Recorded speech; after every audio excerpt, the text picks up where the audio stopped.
할렐루야! 오늘도 주님의 평강이 우리 성도님들과 함께 하시기를 축복합니다. 주님께서 오늘도 우리를 위해서 일하십니다. 주님의 도움을 내 힘으로 삼으십시오. 오늘 말씀은 요한복음 10장 22절에서부터 30절 내 양은 내 음성을 들으며 입니다. 수전절이 되어 예수님은 다시 예루살렘으로 가셨습니다.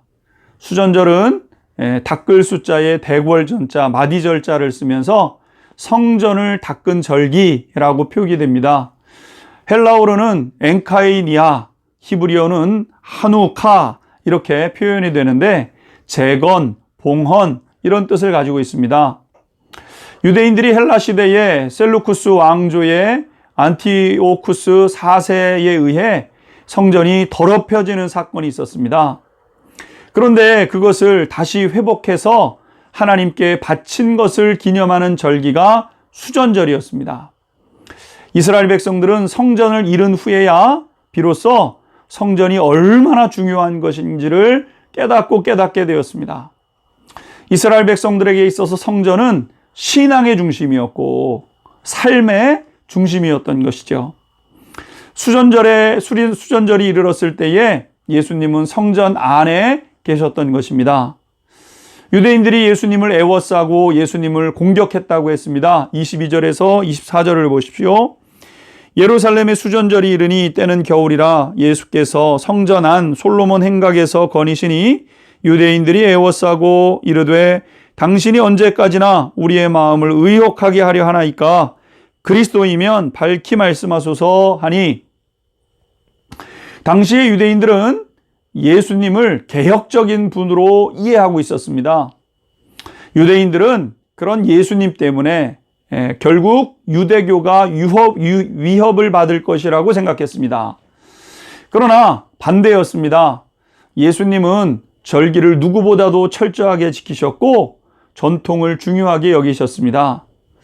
예수님은 오히려 율법과 전통으로 왜곡되어 버린 신앙을 오히려 바르게 세우시려고 지금 애쓰셨던 것이죠.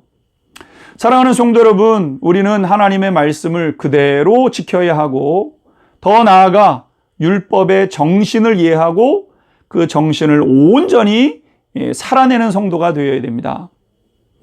이때 예수님을 반대했던 유대인들은 예수님을 애워싸고 유업하며 그리스도이면 밝히 말하라 라고 이야기했다 그랬습니다.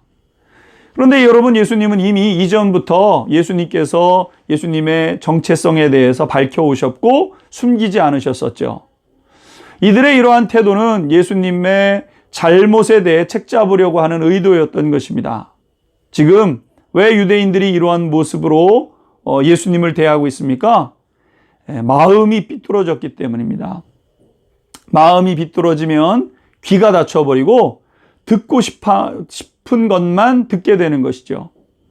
그러기에 우리는 마음을 잘 지켜가야 합니다.